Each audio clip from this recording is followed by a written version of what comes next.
جناب رسول اللہ صلی اللہ علیہ وسلم نے 23 سال کی مبارک زندگی میں قربانیاں دے کر کے دین کو کھڑا کیا، دین کو نافذ کیا، پورے عرب میں اسلام پھیل گیا۔ اس کے بعد جب آپ دنیا سے رخصت ہونے والے تھے، حجۃ الوداع کے میدان میں آپ نے صحابہ کرام کے سامنے جو ارشادات فرمائے تھے، ان میں سے ایک بات یہ بھی فرمائی تھی کہ اللہ تم سے میرے بارے میں پوچھے گا، کیا میں نے دین تم تک پہنچایا یا نہیں، تم کیا کہو گے؟ تو صحابہ کرام نے ہاتھ اٹھا کر کے کہا تھا ہم گواہی دیں گے کہ آپ نے سارا دین ہم تک پہنچایا۔ پھر اللہ کے نبی علیہ السلام نے آسمان کی طرف مبارک انگلی اٹھا کر کے فرمایا اللہم اشہد، یا اللہ آپ گواہ رہیں میں نے دین ان کے حوالے کر دیا۔ اور 2 مرتبہ ایک حدیث میں ہے اور ایک حدیث میں 3 مرتبہ ارشاد فرمایا۔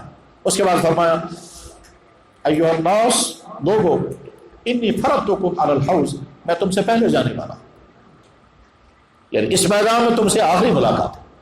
انی فرضتکم، میں رخصت ہونے والا ہوں۔ وانی مکاثر بکم الامم، اور وہاں قیامت کے دن میں فخر کروں گا اپنی امت کے اچھے ہونے پر باقی قوموں کے مقابلے میں۔ اس کے بعد آپ نے فرمایا خبردار اس حال میں میرے پاس مت پہنچنا کہ تمہاری وجہ سے مجھے وہاں شرمندگی اٹھانی پڑے۔ یہ تو طرز شرمندگی کا لفظ بہت چھوٹا لفظ ہے جو ہم ترجمہ کرتے ہیں۔ اللہ کے نبی نے جو لفظ ارشاد فرمایا تھا اس لفظ کا ترجمہ کرنا بہت مشکل ہے، بہت ہی مشکل ہے، لیکن ایک سید زادے نے ترجمہ کیا ہے، اس ترجمے کو میں نقل کرتا ہوں کہ اللہ کے نبی نے کیا فرمایا تھا۔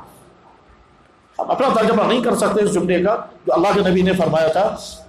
حدیث کا یہ ٹکڑا سنن ابن ماجہ میں موجود ہے کہ اللہ کے نبی علیہ السلام نے فرمایا تھا حجۃ الوداع کے موقع پر صحابہ کرام کو رخصت کر رہے ہیں، اب اس مینا کے میدان میں دوبارہ ملاقات نہیں ہونے والی تھی، اگلے سال اللہ کے نبی علیہ السلام دنیا میں موجود نہیں تھے، آپ نے فرمایا بھی تھا کہ اب اس میدان میں تم سے میری آخری ملاقات۔ اس میں فرمایا تھا کہ انی مکاثر بکم الامم فلا تسودوا وجہی، میں قیامت کے دن فخر کروں گا اپنی امت کے اچھے ہونے پر، مگر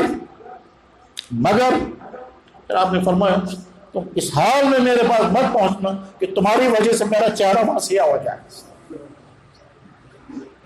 یہ ترجمہ میں نے نہیں کیا، سید زادے نے کیا، اس سید زادے کا ترجمہ ہم نقل کرتے ہیں، ورنہ ہماری ہمت نہیں ہے اس طرح کے الفاظ بولے، مگر ایک سید زادے نے ترجمہ کیا ہے۔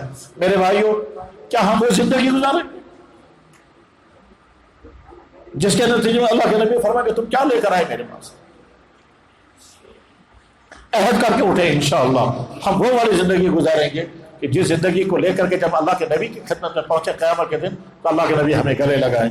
اللہ ہمیں وہی زندگی عطا فرمائے۔ وآخر دعوانا الحمدللہ رب العالمین برحمتک یا ارحم الراحمین۔